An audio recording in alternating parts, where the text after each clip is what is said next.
todas as professoras, todos os professores, todas as professoras coordenadoras, professores coordenadores, toda a equipe gestora. Eu me chamo Crislaine, estou como PCNP de Língua Portuguesa no Núcleo Pedagógico de nossa Diretoria de Ensino de Taboão da Serra e hoje eu vim participar da TPC junto com vocês. Nós vamos conversar um pouquinho a respeito de alguns assuntos que são bem pertinentes a esse momento que nós estamos enfrentando, né? Então, os nossos objetivos de hoje é retomar as informações básicas sobre a BNCC e o currículo paulista, discorrer um pouco a respeito da leitura em todas as disciplinas e áreas do conhecimento e, ao final, vou modelizar uma atividade interdisciplinar, que depois vocês podem pensar aí em cada um em seus alunos e fazer as adaptações necessárias e utilizar essas atividades aí durante as aulas de vocês. Bom, então nós vamos começar falando um pouquinho a respeito da BNCC. Então, o que é a BNCC? Ela é um documento orientador, né? Ela vai ser um norte para todos os currículos de todos os estados e municípios do país, justamente para tentar garantir uma aprendizagem mais homogênea para todos os nossos alunos, né? Tanto os nossos alunos do nosso estado, como os alunos de todos os outros estados e municípios do nosso país. Então, esse documento conta com competências e habilidades gerais e específicas. Então, nós temos as competências e habilidades gerais, nós temos as competências e as habilidades referentes à área, né, a nossa área de linguagens e as demais áreas do conhecimento, e nós temos também as competências e habilidades específicas para cada disciplina. E por que esse documento fez-se necessário? Justamente para garantir a aprendizagem essencial para todos os alunos. Então, essas competências e habilidades que estão dentro da Base Nacional Comum Curricular visam essa aprendizagem essencial, na verdade, garantir essa aprendizagem essencial para todos os nossos alunos, né? Então, dentro da Base Nacional Comum Curricular, nós temos as 10 competências gerais, que nortearam todo o documento e também nortearam o nosso currículo paulista.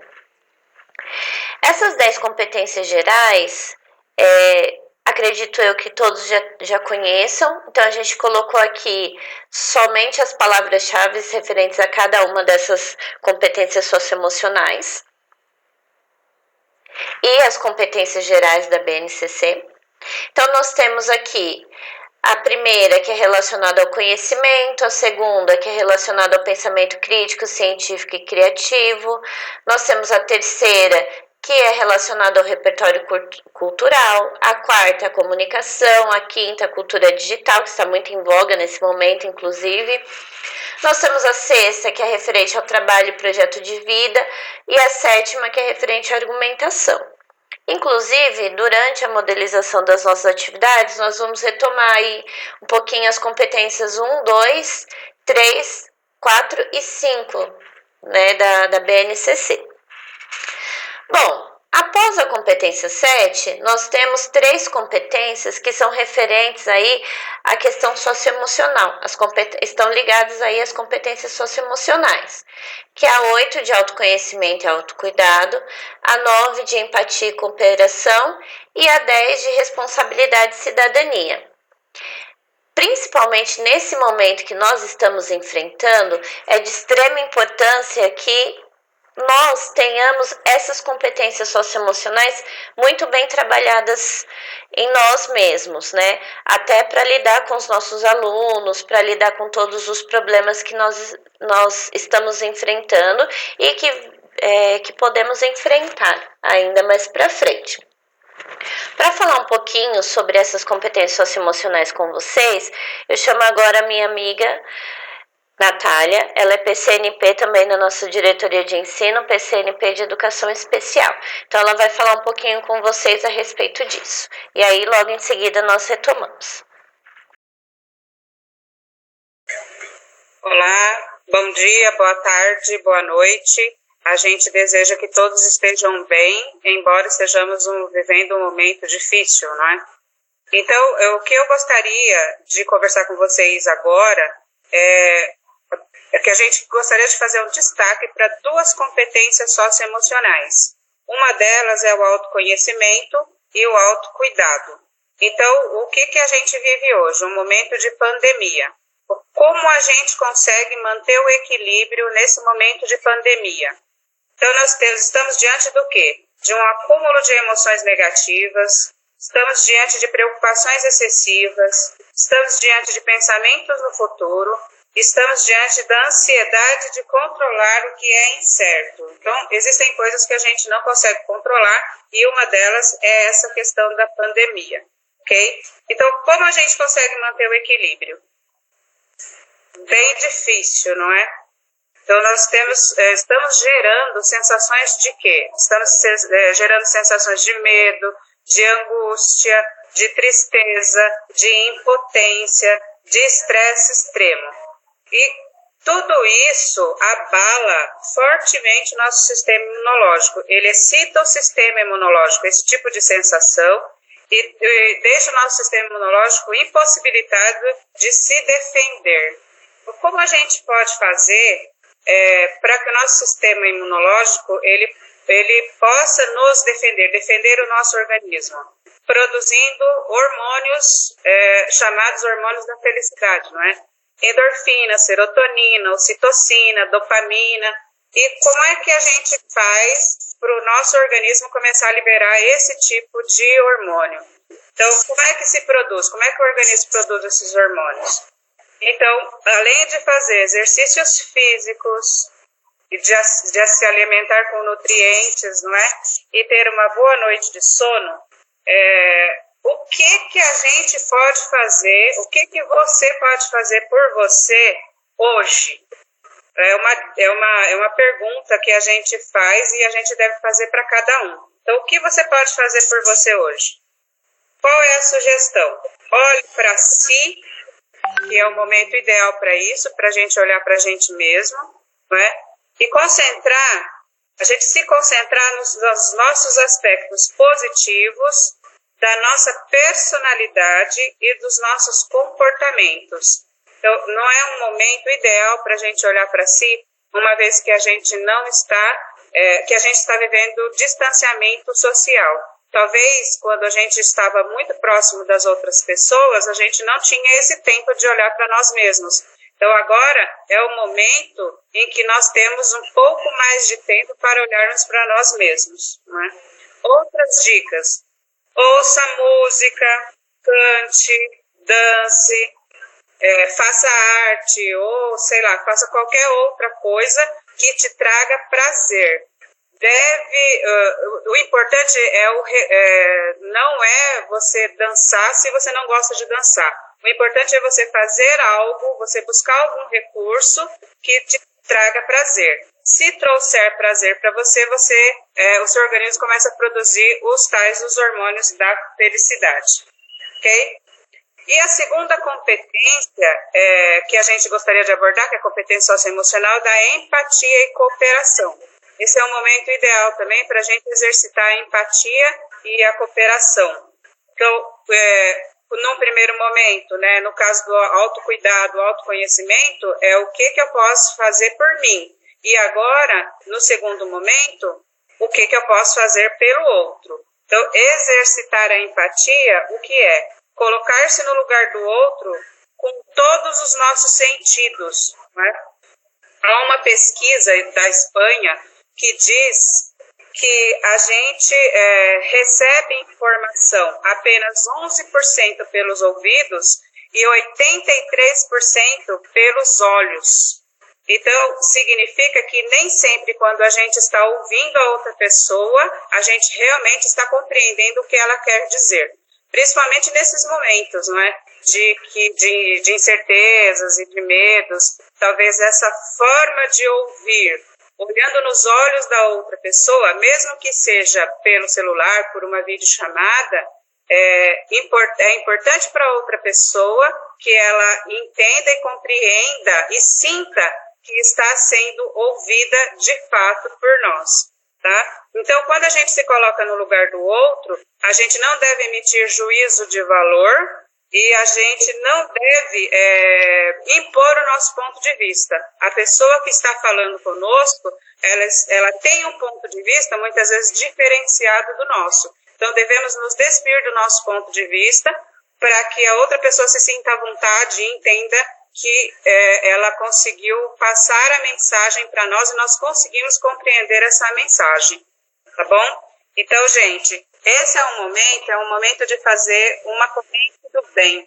A gente sabe que muitas pessoas estão aí sendo infectadas, muitas pessoas que nós conhecemos, infelizmente até chegaram a vir a óbito. Então, é um momento de muita sensibilidade. Aqui nós estamos, claro, trabalhando, mas também tentando passar uma mensagem de sensibilização e passar uma mensagem de solidariedade para todos vocês. Tá? Estamos solidários, sim, com tudo isso que tem acontecido. Se você precisar conversar com alguém, procure alguém próximo, um amigo, aquele que possa ser empático com você, não é? Se estiver passando algum tipo de necessidade, é a hora, então, da gente fazer uma grande rede de cooperação, não é mesmo? Então, eu vou me despedir de vocês nesse momento. Em outros momentos, a gente pode voltar para fazer outras abordagens também. E eu vou me despedir pedindo que o professor Ramiro, por favor, coloque um vídeo. Ele chama Poder da Empatia. E esse vídeo, ele mostra bem a diferença da simpatia com a empatia. Existe uma diferença e eu gostaria que vocês dissem sobre isso. Muito obrigada e até a próxima. Tchau, tchau.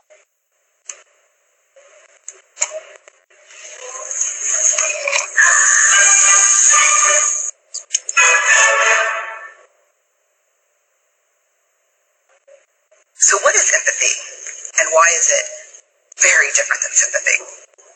Empathy fuels connection. Sympathy drives disconnection. Empathy, it's very interesting. Teresa Wiseman is a nursing scholar who studied professions, very diverse professions where empathy is relevant, and came up with 4 qualities of empathy. Perspective taking, the ability to take the perspective of another person or recognize their perspective as their truth. Staying out of judgment, not easy when you enjoy it as much as most of us do. Recognizing emotion in other people and then communicating that. Empathy is feeling with people.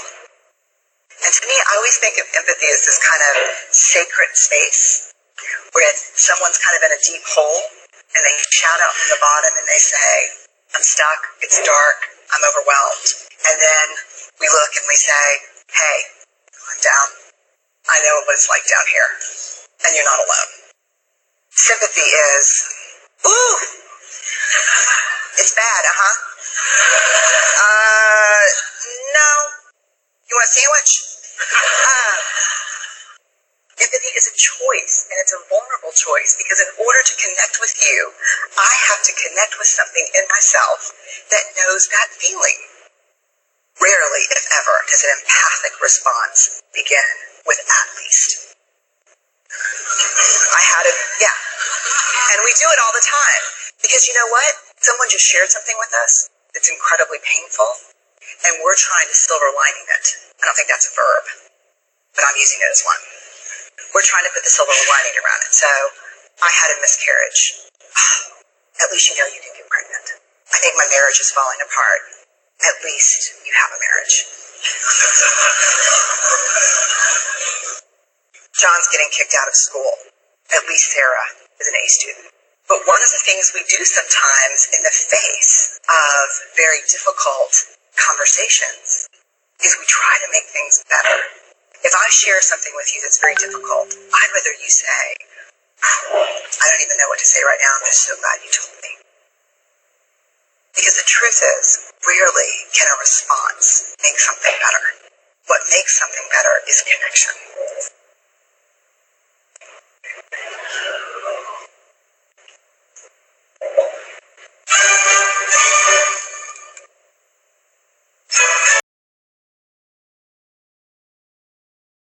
Obrigada, Natália, pela sua conversa.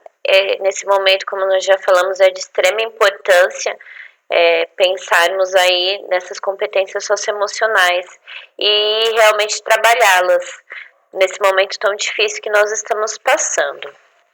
Então, retomando o nosso assunto a respeito da Base Nacional Comum Curricular, como já havia dito, a base serviu como um documento norteador para o nosso currículo paulista, do ensino infantil, anos iniciais e anos finais. Esse currículo já é o que está vigente neste ano. Ano passado nós tivemos a questão com os guias de transição, essa transição entre o currículo do Estado de São Paulo de 2008 para o currículo paulista. Ele já está vigente a partir desse ano, já é ele que norteia o ensino infantil, anos iniciais e anos finais. Para o ensino médio, ainda é válido o currículo do Estado de São Paulo de 2008, né? Esse da capinha preta e branca que nós conhecemos muito bem. O currículo paulista do ensino médio ainda não está pronto, né? Foi feita aí uma mescla do que era interessante no currículo do Estado de São Paulo, seguindo as novas diretrizes da Base Nacional Comum Curricular, e tudo isso culminou no currículo paulista do ensino médio, que ainda está em consulta pública até dia 8 de maio. Vocês podem participar dessa consulta pública através da sede, né? Lá vocês vão achar disponível essa consulta pública. E é muito importante a nossa participação, né? Nós opinarmos justamente para a gente poder expor nossas opiniões, colocar o que a gente acha interessante, que deveria ter no currículo, o que poderia ser retirado, enfim. É de extrema importância essa participação de todos, inclusive os alunos. Então, o currículo paulista do ensino médio ainda não está vigente, tá? Provavelmente, a partir do ano que vem, nossos estudos serão norteados pelo currículo paulista do ensino médio também. Mas ainda este ano, nós seguimos o currículo de 2008, tá? Bom, falando um pouquinho aqui do currículo paulista, nós vamos conversar um pouquinho a respeito dos fundamentos pedagógicos deste currículo. Então, o currículo paulista visa a educação integral como base da formação dos estudantes, né? Então, é formar o aluno como um todo e não formar somente em cima dos conteúdos, por exemplo, da disciplina de língua portuguesa, ou de matemática, ou de educação física. Na verdade, a educação integral visa formar o estudante como um todo, justamente pautado no desenvolvimento das dimensões intelectual, física, cultural e socioemocional. E vale ressaltar que essas competências e habilidades que nós vamos trabalhar com os nossos alunos são essenciais para a atuação dele nessa sociedade contemporânea. Então, é importante que o nosso aluno saia com uma formação integral para que ele consiga atuar de fato nessa sociedade contemporânea em que estamos inseridos nesse momento. Sempre que nós falamos de educação integral, nós temos que levar em consideração os 4 pilares da educação, que já são nossos velhos conhecidos, que é o aprender a conhecer, aprender a fazer, aprender a conviver e aprender a ser. Pensando em tudo isso, na questão do currículo paulista, na BNCC, todos esses problemas que nós estamos enfrentando nesse momento, a gente podemos pensar assim numa indagação, né? Nesse momento de distanciamento social, muitas vezes a gente acaba ficando um pouco perdido. Fomos pegos de surpresa com essa questão das aulas via tecnologia, né, todos esses aplicativos de centro de mídia, tudo mais, e isso acaba fazendo uma confusão e a gente acaba ficando um pouco perdido. Pensando nisso, Quais são os caminhos que nós devemos seguir nesse momento de distanciamento social, voltado para o ensino e aprendizagem, né? Sempre pensando nos nossos alunos. Então, pensando em qual caminho seguir, nós trouxemos aqui 2 pontos importantes para vocês. Primeiro, que nós temos que nos pautar nas habilidades e competências de cada currículo. Então, para os anos iniciais, finais, educação infantil, currículo paulista, e para o ensino médio, currículo do Estado de São Paulo de 2008. Tá?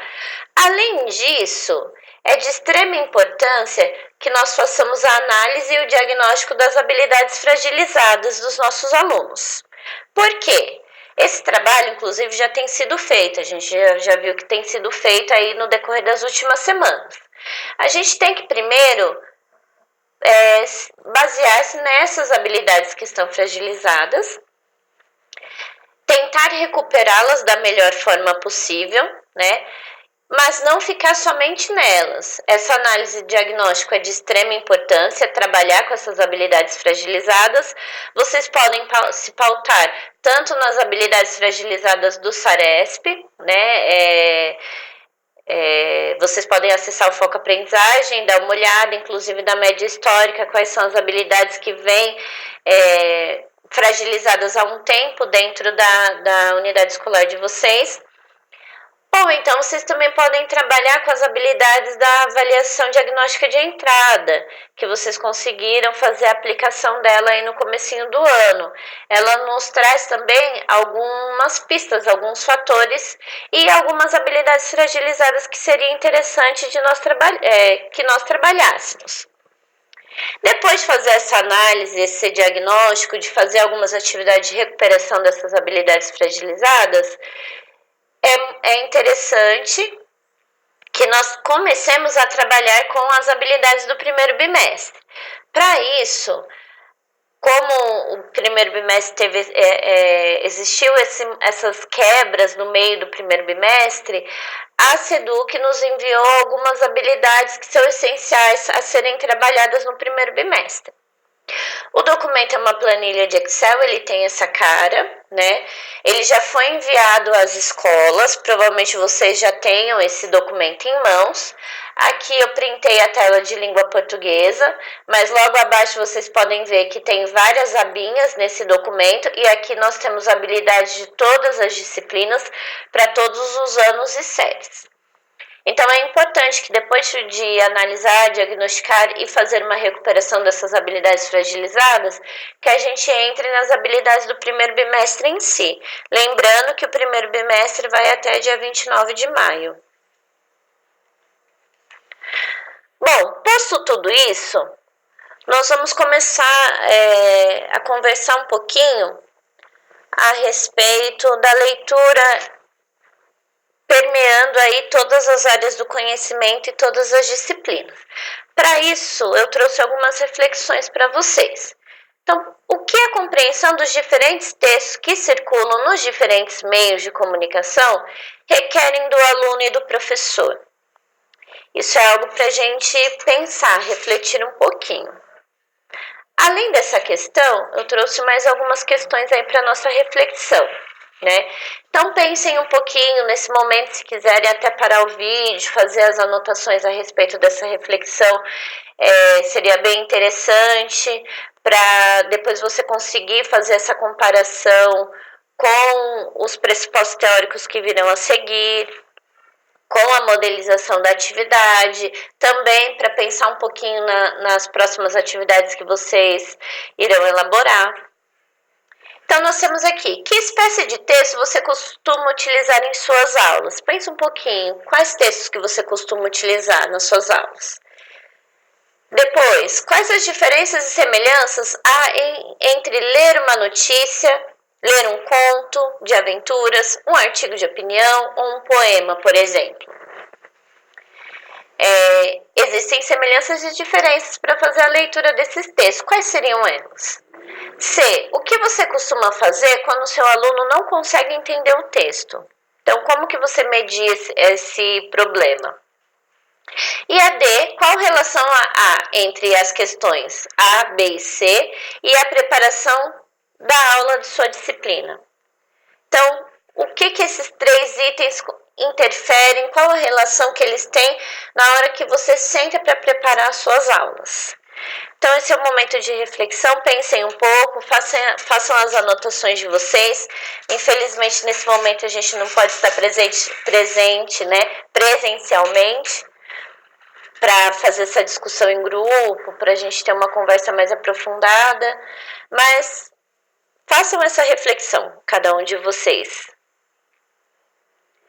Bom, feitas essas reflexões, a gente vem para um segundo questionamento, né? O que é preciso saber para ler de modo eficiente? Pensando em todas aquelas reflexões que nós fizemos, o que é preciso saber para ler de modo eficiente? Então, nós precisamos saber algumas coisas, tanto nós quanto os nossos alunos.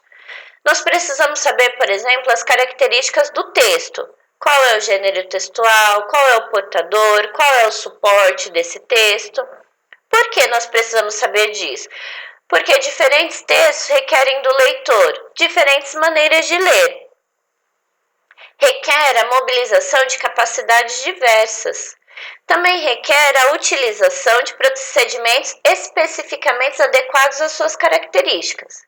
Então, por exemplo, quando eu vou ler um poema, eu tenho que saber que a linguagem que é utilizada num poema é subjetiva. Diferente de quando eu leio uma notícia, por exemplo.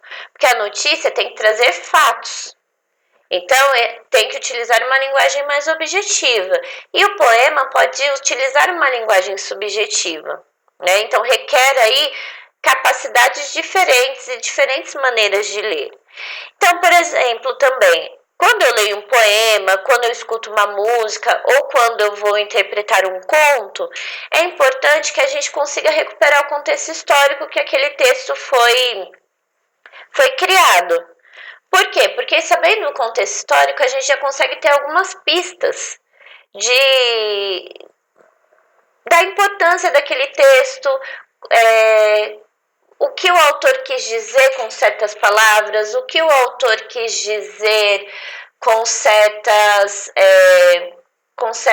opiniões, o que o autor quis dizer com certas figuras de linguagem que ele utilizou, com as características de um certo personagem. Então é importante, né? Uma das coisas é importante a gente recuperar esse contexto histórico para que a gente possa entender direitinho, porque a literatura muitas vezes é um retrato do que a sociedade está passando na época, né? Assim como as artes diversas. Então elas são, em sua maioria das vezes, um retrato do que a sociedade está passando na época. Por isso que é importante fazer essas retomadas do contexto histórico, entender um pouquinho sobre a vida e a obra do autor, porque aí você consegue entender a linha que aquele autor sempre segue.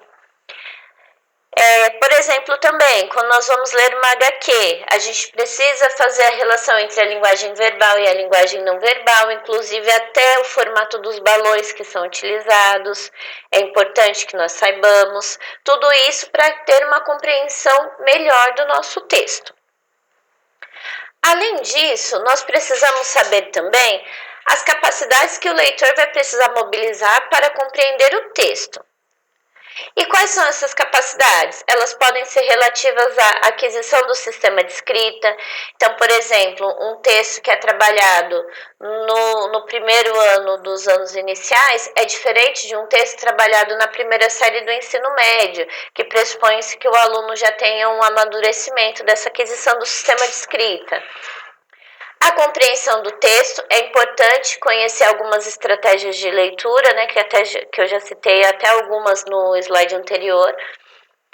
A apreciação e réplica do leitor em relação ao texto lido. É importante que ele consiga apreciar e também se manifestar a respeito daquele texto que ele lê.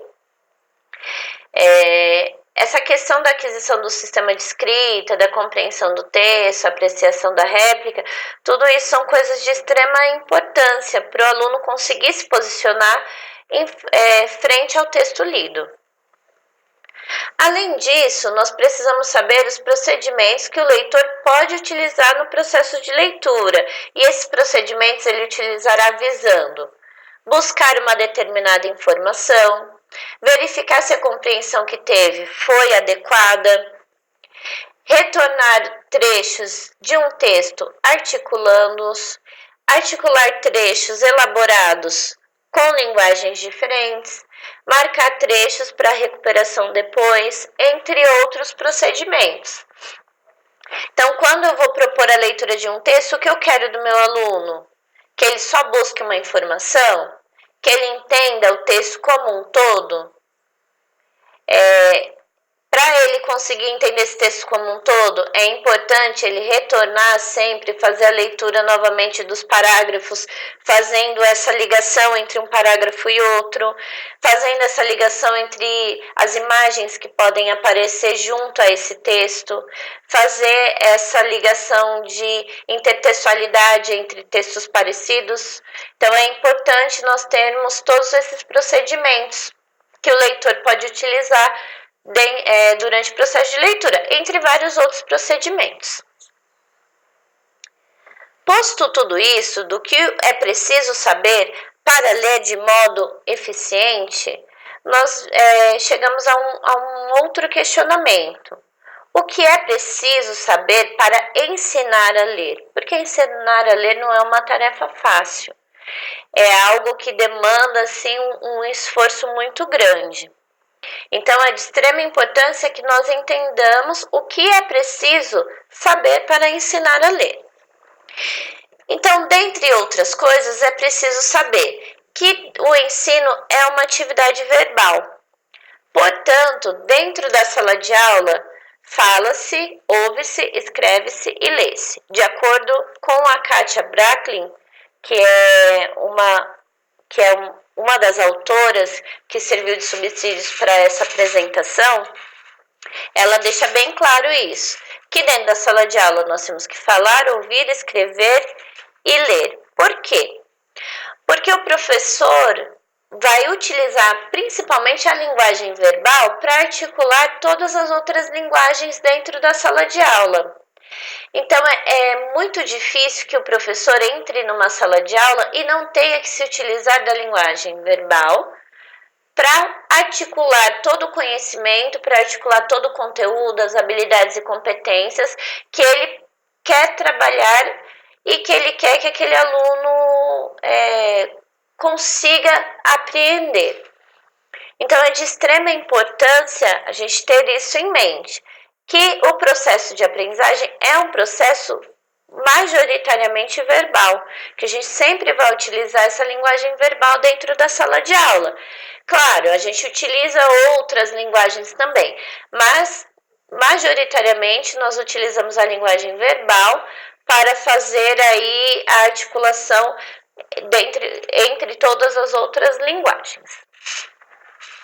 Então, a gente tem que saber também que a escola tem a finalidade de apresentar ao aluno, possibilitar que o aluno tenha acesso a todo o conhecimento que já foi produzido. Então, todos os clássicos literários, todos os artigos científicos, todas as teses, tudo isso que já foi produzido, no decorrer aí da nossa história.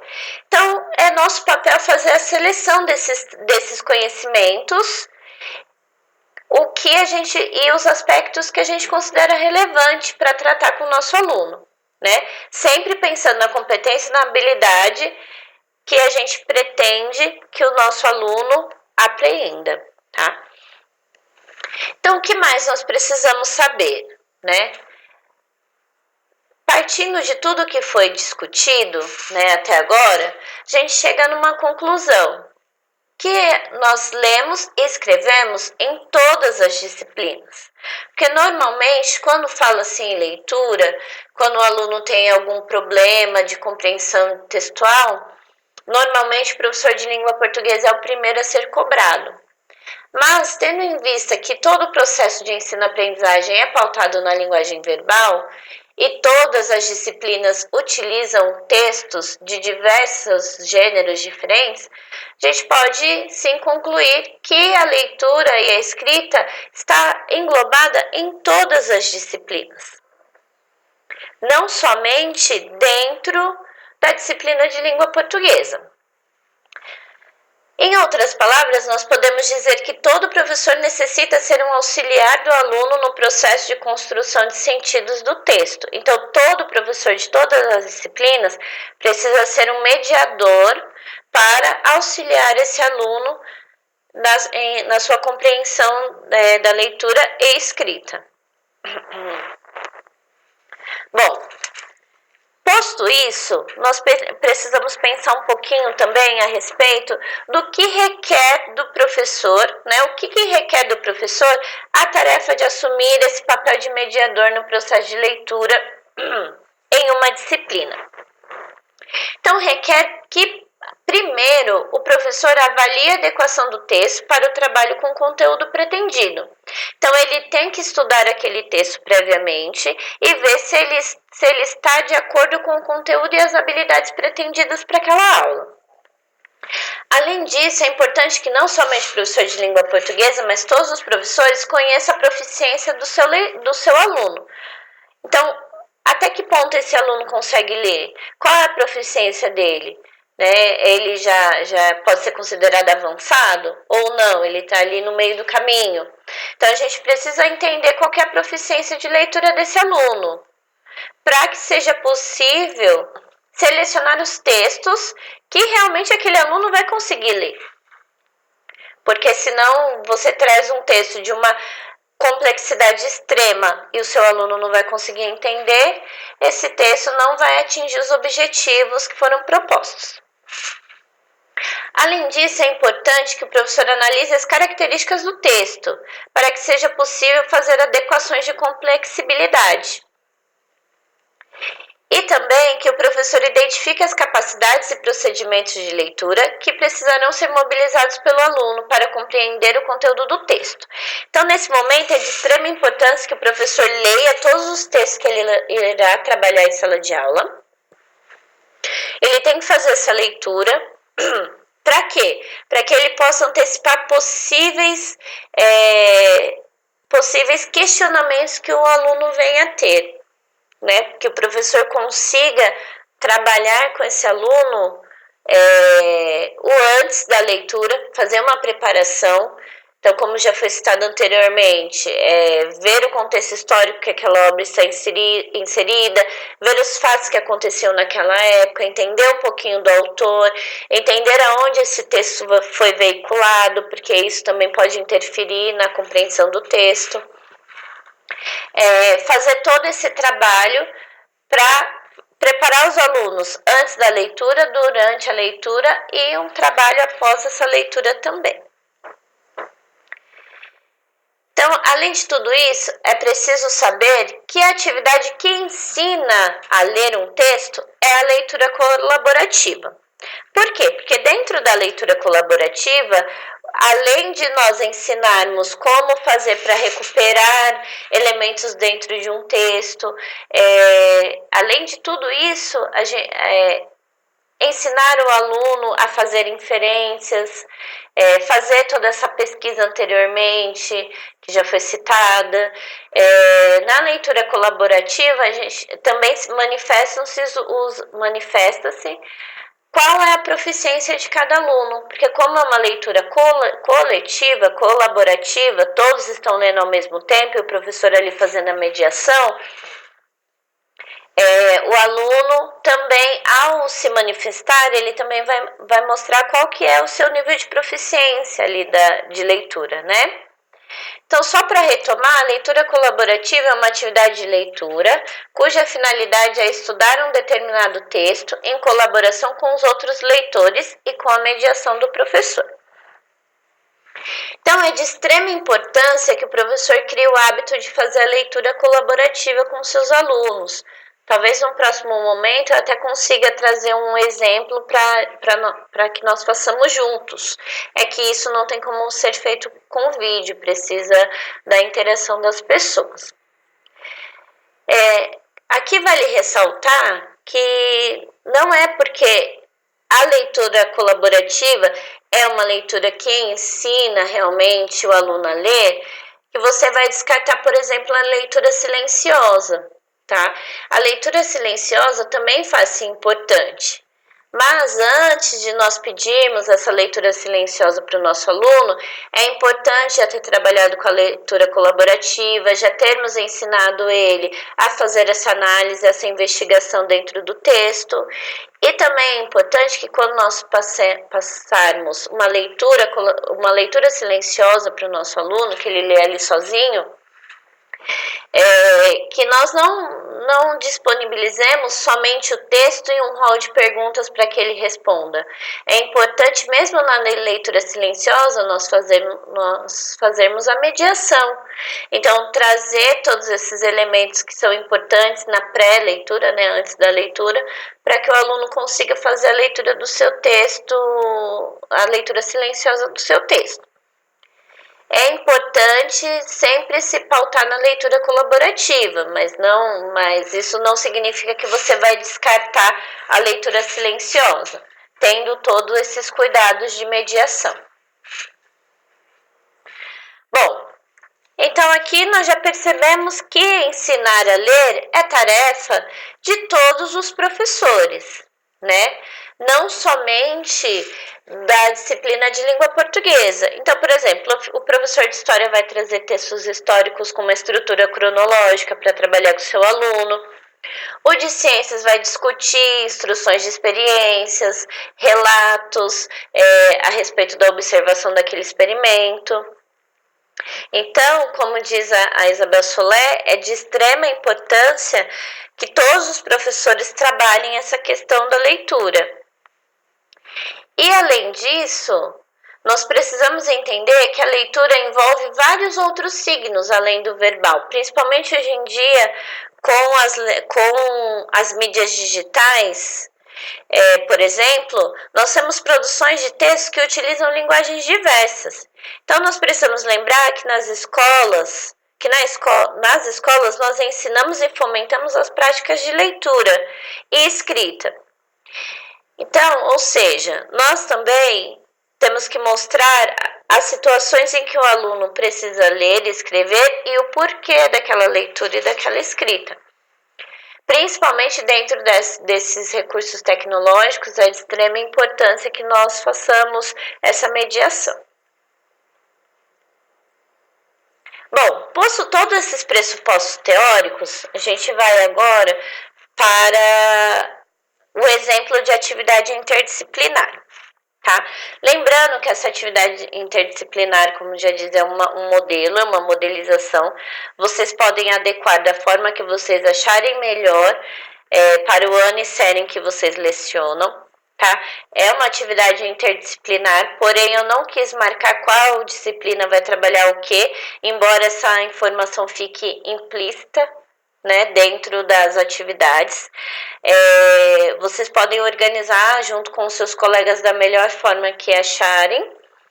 E também vocês podem adaptar somente para a sua disciplina. É interessante que seja um trabalho interdisciplinar, mas caso não seja possível, também você pode fazer essa adaptação para a sua disciplina, tá? Então, nós vamos trabalhar nessa atividade interdisciplinar algumas habilidades. Então, ler e compreender, analisar, estabelecer relações, mobilizar conhecimentos prévios, inferir informações. Essas habilidades foram retiradas do foco aprendizagem, tá? Algumas são habilidades estruturantes, ou seja, aquelas habilidades que são necessárias para que o aluno prossiga nos estudos, e algumas outras habilidades foram tiradas de algumas disciplinas da área de linguagem, habilidades referentes ao primeiro bimestre. São habilidades que estão naquele rol que a SEDUC nos enviou.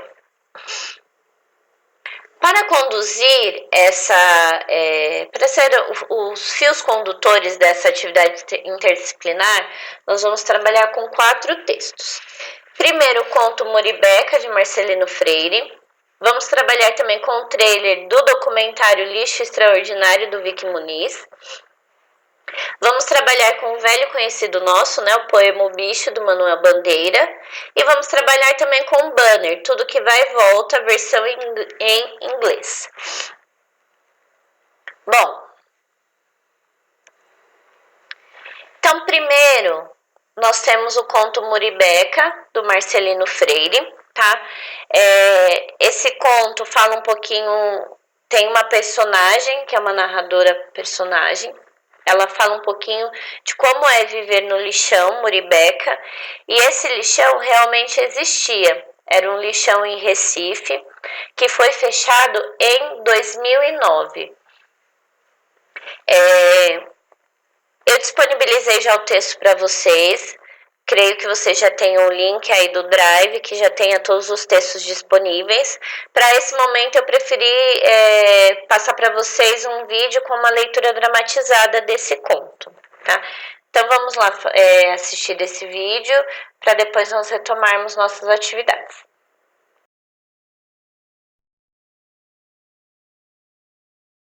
Muribeca, de Marcelino Freire. Lixo? Lixo serve pra tudo. A gente encontra a mobília da casa, cadeira para pôr uns pregos e ajeitar, sentar. Lixo para poder ter sofá costurado, cama, colchão, até televisão. É a vida da gente, o lixão. E por que agora querem tirar ele da gente? O que eu vou dizer pras crianças? Que não tem mais brinquedo? Que acabou o calçado? Que não tem mais história, livro, desenho? E o meu marido? O que vai fazer? Nada. Como ele vai viver sem as garrafas, sem as latas, sem as caixas? Vai perambular pela rua? Roubar para comer? E o que eu vou cozinhar agora? Onde eu vou procurar tomate, alho, cebola? Com que dinheiro vou fazer sopa? Vou fazer caldo? Vou inventar farofa? Fale, explique. O que a gente vai fazer da vida? O que a gente vai fazer da vida? Não pense que é fácil. Nem remédio para dor de cabeça eu tenho. Como vou me curar quando me der uma dor no estômago, uma coceira, uma caganeira? Vai, me fale, me diga, me aconselhe. Onde eu vou encontrar tanto remédio bom? Esparadrapo e band-aid, seringa. O povo do governo devia pensar 3 vezes antes de fazer isso com o chefe de família. Vai ver que eles estão de olho nessa merda aqui, nesse terreno. Vai ver que eles perderam alguma coisa. Se perderam a gente acha. A gente cata, a gente encontra. Até bilhete de loteria, lembro, teve gente que achou. Vai ver que é isso, coisa da Caixa Econômica. Vai ver que é isso. Descobriram que lixo dá lucro, que pode dar sorte, que é luxo, que lixo tem valor. Por exemplo, onde a gente vai morar? Onde a gente vai morar? Aqueles barracos, tudo ali em volta do lixão. Quem é que vai levantar? Você? O governador? Não. Esse negócio de prometer casa que a gente não pode pagar é balela, é conversa para boi morto. Eles jogam a gente num esgoto. Para onde vão os coitados desses urubus? A cachorra, o cachorro. Você precisa ver. Isso tudo aqui é uma festa. Os meninos, as meninas naquele alvoroço, pulando em cima de arroz, feijão, ajudando a escolher. A gente já conhece o que é bom de longe, só pela cara do caminhão. Tem uns que vêm direto de supermercado, açougue. Que dia na vida a gente vai conseguir carne tão barata? Bisteca, filé, chã de dentro. O moço tá servido? A moça? Os motoristas já conhecem a gente. Tem uns que até guardam com eles a melhor parte. É coisa muito boa, desperdiçada. Tanto povo que compra o que não gasta. Roupa nova, véu, grinalda. Minha filha já vestiu um vestido de noiva. Até aliança a gente encontrou aqui num corpo. Vem parar muito homem morto, muito criminoso. A gente já tá acostumado. Quase toda semana o camburão da polícia deixa seu lixo aqui, depositado. Balas, revólver 38. A gente não tem medo, moço. A gente é só ficar calado. Agora, o que deu na cabeça desse povo? A gente nunca deu trabalho. A gente não quer nada deles que não esteja aqui, jogado, rasgado, atirado. A gente não quer outra coisa senão esse lixão para viver, esse lixão para morrer, ser enterrado, para criar os nossos filhos, ensinar o nosso ofício, dar de comer, para continuar na graça do nosso Senhor Jesus Cristo. Não faltar brinquedo, comida, trabalho. Não, eles nunca vão tirar a gente desse lixão. Tenho fé em Deus. Com a ajuda de Deus, eles nunca vão tirar a gente desse lixo. Eles dizem que sim, que vão, mas não acredito. Eles nunca vão conseguir tirar a gente desse paraíso.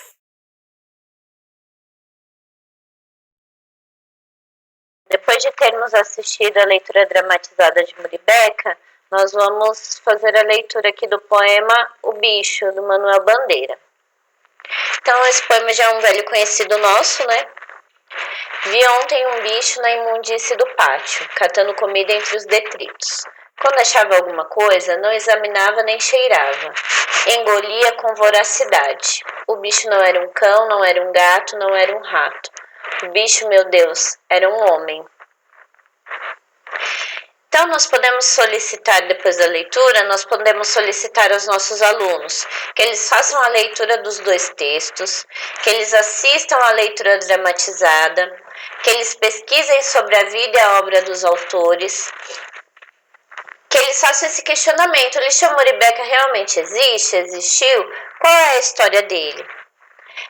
Para que eles grifem as palavras que eles não conhecem, ou então que eles façam anotações dessas palavras, né? Já que agora nós estamos, as aulas estão sendo mediadas através da tecnologia. E que eles façam a pesquisa e anote o significado dessas palavras. O interessante seria, depois de toda essa pesquisa, que os alunos lessem os dois textos novamente e vejam se eles conseguiram realmente compreender, entender aquele texto de uma forma mais ampla. Além dessas solicitações, nós temos algumas reflexões, né? Os dois textos têm a mesma temática? A estrutura dos textos são diferentes. Quais são as principais diferenças? Então, aqui entra a questão do gênero textual, né? Um é um conto, é uma narrativa, e o outro é um poema, né? O poema aí é dividido em versos e estrofes, como a gente já sabe. O conto tem uma narradora, que é uma personagem também, enfim, dentre outras coisas. O tema é abordado da mesma forma dentro dos dois textos. Então, tudo isso a gente sabe que são atividades que dentro da sala de aula presencialmente o professor poderia ir mediando, inclusive até pesquisar essas coisas previamente e já levar aos seus alunos. Como nós estamos aí nesse momento de mediação digital, né, tecnológica, é interessante solicitar essa pesquisa aos alunos, né? Aí a melhor forma de vocês avaliarem essa pesquisa, de vocês entenderem se o aluno realmente pesquisou, se ele realmente entendeu, vem na culminância de toda essa atividade, que nós vamos ver um pouquinho mais para frente.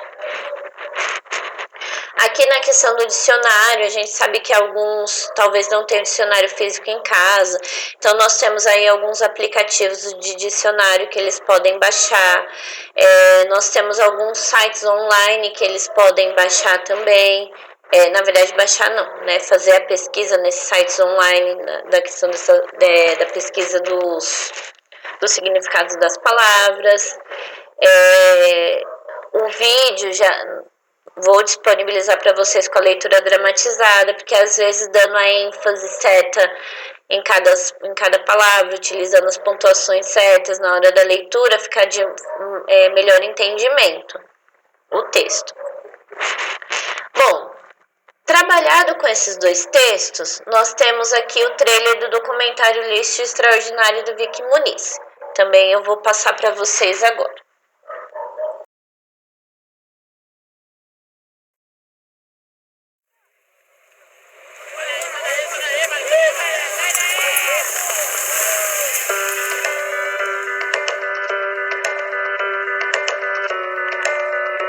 What I really want to do is to be able to change the lives of a group of people with the same material that they deal with every day.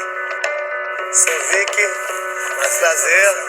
Eu queria fazer retrato dos catadores e o dinheiro todo da venda das fotografias iria reverter para fazer alguma coisa mudar aqui.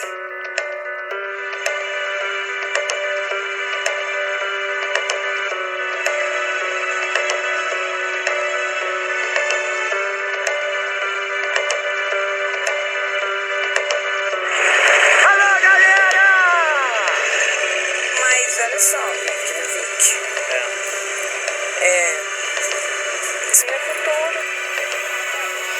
Então aqui nesse lixo aqui eu invento muita coisa. E eu também me sinto muito bem aqui nessa água, nesse lixo. Aí vi aquele livro grosso assim, todo enxurumado, aí eu estava escrito Príncipe de Maquiavel. Aí me deu um neurose de ler.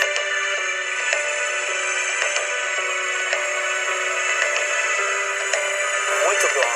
Pensando assim, o que você vai fazer na hora que você sair daqui do Jardim Gramado?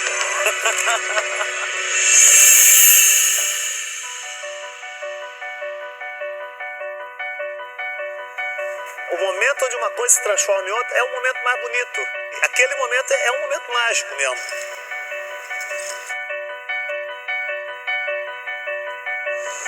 Não tenho vontade de ficar aqui, não. Pra que isso e por que isso? Obrigado.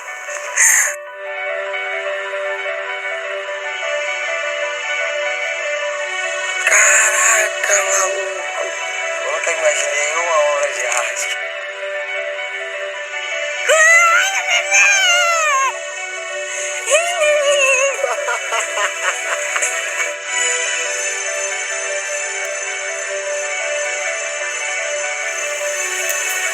Presidente da Associação dos Catadores de Lixo do Aterro Sanitário de Gramacho.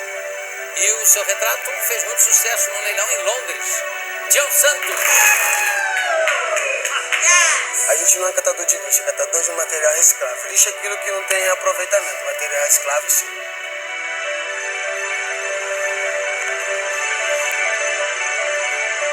I do hope that his risk is going to pay off. Lot number 272, the great work by Vic Muniz, Pictures of Garbage.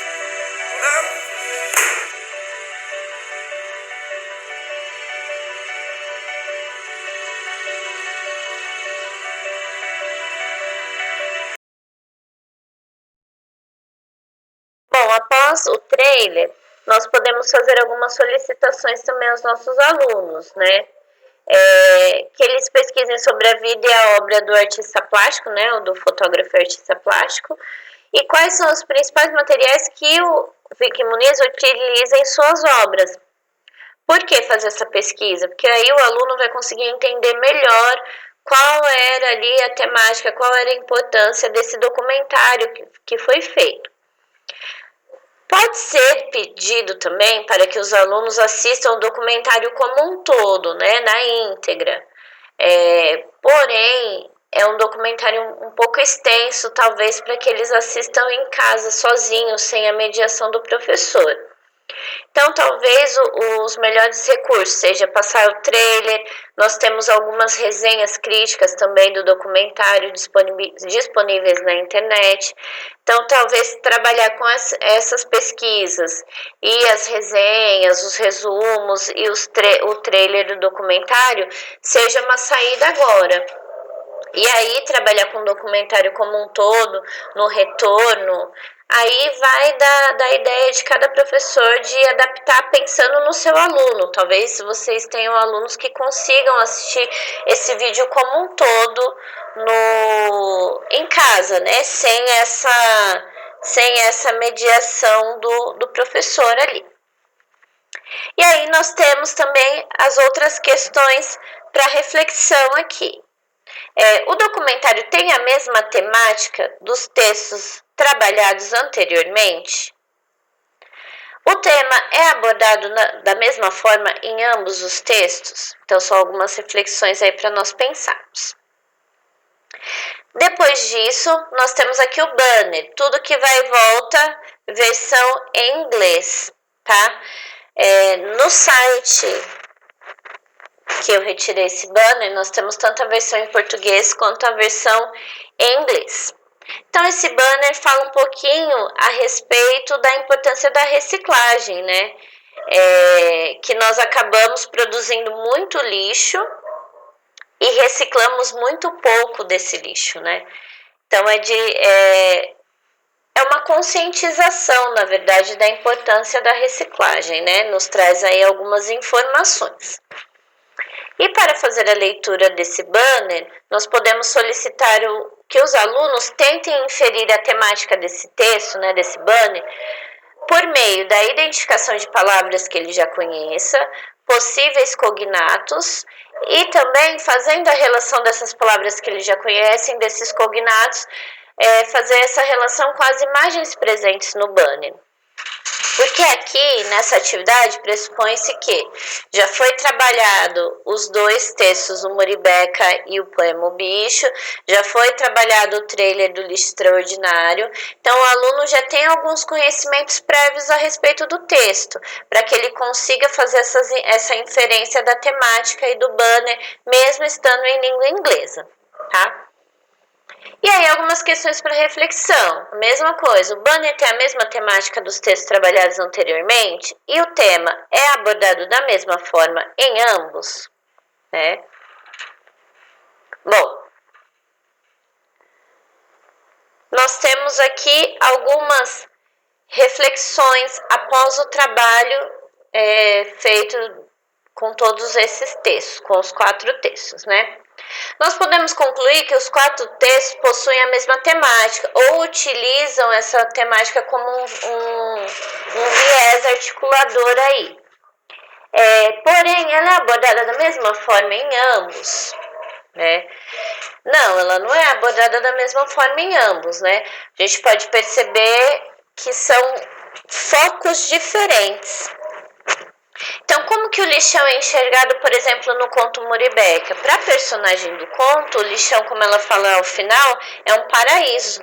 Então, é dali que ela tira o sustento de sua família, é dali que ela tira remédio, que ela tem a sua casa, a comida. Então, é dali. É ali a forma de sustento para ela e para sua família. Já no poema O Bicho, é uma pessoa que está fora desse lixão, né? Embora ele não fale, ele não cite a palavra lixão dentro do poema, mas a gente pode fazer essa inferência, é uma pessoa que está fora de um lugar onde esse lixo é descartado e vê uma pessoa mexendo nesse lixo e acaba fazendo essa comparação, né, do homem com um bicho. No documentário, a gente já vê o Vicky Muniz utilizando esses materiais recicláveis para criar obras de arte. E ele viu nesse lixão uma fonte de matéria-prima para sua arte. Além disso, ele conversa, ele tenta entender o que passa ali dentro daquele lixão com aquelas pessoas, né? Ele tenta fazer essa conversa, ele utiliza o dinheiro arrecadado com a venda de suas obras para auxiliar aqueles catadores, né, de material reciclável. Então ele vê o problema e tenta intervir nesse problema, além de ver o lixão como uma fonte de matéria-prima para fazer sua arte. E o banner Tudo que Vai e Volta é mais uma conscientização, né? Ele nos traz informações para tentar nos conscientizar a respeito da importância da reciclagem, da quantidade de lixo que nós produzimos. Bom, então retomando lá com os nossos pressupostos teóricos. O que o aluno precisa fazer e saber para ler com compreensão cada um dos textos que serão trabalhados, desses 4 textos que foram citados? Então, o aluno primeiro precisa entender que os textos são diferentes entre si, então eles requerem procedimentos e capacidades diferentes de leitura. Tá? Isso é muito teórico, mas com toda essa pesquisa, com toda a condução, com todas essas questões para reflexão que podem ser enviadas aos alunos e também com a mediação tecnológica que vocês podem fazer, vai acabar se tornando algo intrínseco dentro do nosso aluno, né? Vai acabar virando algo intrínseco ao nosso aluno. Bom, então os textos são diferentes entre si e precisam de capacidades e procedimentos diferentes para leitura, né? Ele precisa entender também que os gêneros têm características específicas e nós precisamos considerá-las no processo de leitura. Por quê? Porque isso será fundamental para uma compreensão de qualidade do nosso texto e não somente algo superficial. Como eu já havia dito anteriormente, a contextualização, questão de quando esse texto foi desenvolvido, por exemplo, solicitar pesquisa a respeito do lixão de Muribeca em Recife é interessante para que eles consigam entender também melhor o conto, por exemplo. Essas são algumas coisas aí que o aluno precisa fazer e saber, né? Retomar, ler o texto mais de uma vez, retomar trechos que talvez ele não tenha entendido muito bem, pesquisar o significado das palavras que ele não conheça. E além disso, quais implicações isso vai trazer para a elaboração e desenvolvimento das atividades de ensino na escola, né? Então, o professor precisa levar em consideração todos esses aspectos do texto. Ele precisa estudar o texto antes, para complementar as informações, para problematizar as relações, para conseguir auxiliar o aluno na relação dos recursos verbais e não verbais. E também o professor, nesse momento de mediação, que nós estamos nesse distanciamento social, né, que nós não temos o nosso aluno ali em sala de aula, o professor colocar essas questões, essas reflexões para o aluno pensar durante a leitura, já que o professor não estará ali pessoalmente para fazer essa mediação, talvez pode auxiliar o aluno a ter uma compreensão de qualidade desse texto. Então, solicitar essas pesquisas, mandar essas questões de reflexão. Lógico que essas são pouquíssimas, tendo em vista o número de outras reflexões que nós podemos tirar de cada um desses textos separadamente e fazendo a ligação entre eles. Então, nesse momento, encaminhar essas reflexões pode ajudar sim o aluno a ter uma leitura, uma compreensão dessa leitura, na verdade, de maior qualidade. Bom, pensando aí na culminância desse trabalho, então os alunos podem produzir banners, um poema, um conto, uma leitura dramatizada, um vídeo, uma música. Hoje em dia eles estão utilizando muito um aplicativo chamado TikTok. É tipo uma rede social também. Eu venho me familiarizando com ela tem pouco tempo. Assim, eles utilizam, na verdade, muito esse TikTok para fazer vídeos engraçados. Porém, existem alguns canais referentes à literatura, por exemplo, dentro desse TikTok, que os alunos utilizam para fazer vídeos curtos, leituras dramatizadas, paródias, músicas, porque ele tem uma interface muito fácil de edição de textos, que nos possibilita N formatos, assim, diferenciados, lógico, vídeos bem curtos, mas nos possibilitam algumas edições de vídeo muito interessantes, assim, que o aluno pode fazer sozinho, não precisa de outros recursos além desse aplicativo que eles já vêm utilizando. Então, é uma ideia, né? Então, eles podem fazer essas produções em cima da temática dos textos trabalhados, voltado para alertar a todos sobre a importância da reciclagem. Os perigos que trazem aí os lixões a céu aberto e a importância da empatia, que nós falamos tanto ali no começo, referente às competências socioemocionais. Nós podemos perceber ali o auxílio do Vicky Muniz que foi relatado ali dentro do seu documentário, né? A empatia dele em tentar auxiliar aquelas pessoas, a empatia, a solidariedade, na verdade, a empatia que nos causa a leitura do conto Muribeca, de pensar que uma pessoa vive daquela forma, né? Às vezes é uma realidade que os alunos até conheçam, para outros talvez não, uma realidade que eles nem imaginem.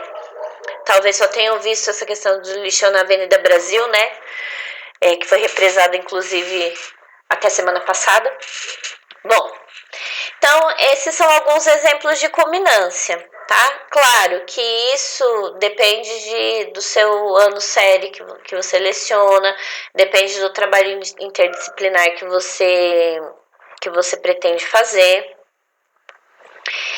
E ao final de todas essas atividades, o intuito é que o aluno use as estratégias de leitura para inferir e compreender a temática de um texto verbal ou não verbal, que ele amplie o seu repertório cultural, o seu vocabulário e que conheça mais a respeito da temática abordada, tá? Bom, pessoal, todos os textos trabalhados estão disponíveis no link do Drive abaixo, né? Essa apresentação em PDF também ficará disponível para vocês. E no mais, é isso. Eu agradeço muito a compreensão de vocês, a atenção de vocês. Eu espero ter ajudado, eu sei que foi o mínimo, mas eu espero ter ajudado de alguma forma. Qualquer dúvida de cunho pedagógico, vocês podem enviar para o meu e-mail que está aí na tela. Vocês podem tentar tirar as dúvidas. O que eu não souber, eu vou procurar quem saiba para tentar auxiliá-los. E eu sei que isso é o mínimo, mas é o começo de algumas intervenções em ATPC que nós teremos, né, a partir dessa semana. Então, eu espero que da próxima vez a gente consiga auxiliá-los ainda mais, né? E cada vez mais. É tudo muito novo para todos nós, não só para vocês, para nós também. Então, a gente tem que se adequar a muitas coisas. Sim, as coisas vêm muitas demandas de uma vez só, para todos nós darmos conta, a gente compreende isso. Por isso, me coloco à disposição para auxiliá-los no que for necessário quanto ao pedagógico. E também, junto com esse vídeo, vai um formulário para vocês responderem e nos dizer o que vocês acharam a respeito desse ATPC, para que a gente sempre possa melhorar, tudo bem? Obrigada, bom fim de semana, boa resto de semana. Espero que todos vocês estejam bem. Cuidem-se. Fiquem em casa se possível, usem máscara, lavem bem as mãos, cuidem de quem vocês gostam, que essa eu acho que é a nossa principal missão nesse momento, né? Até mais!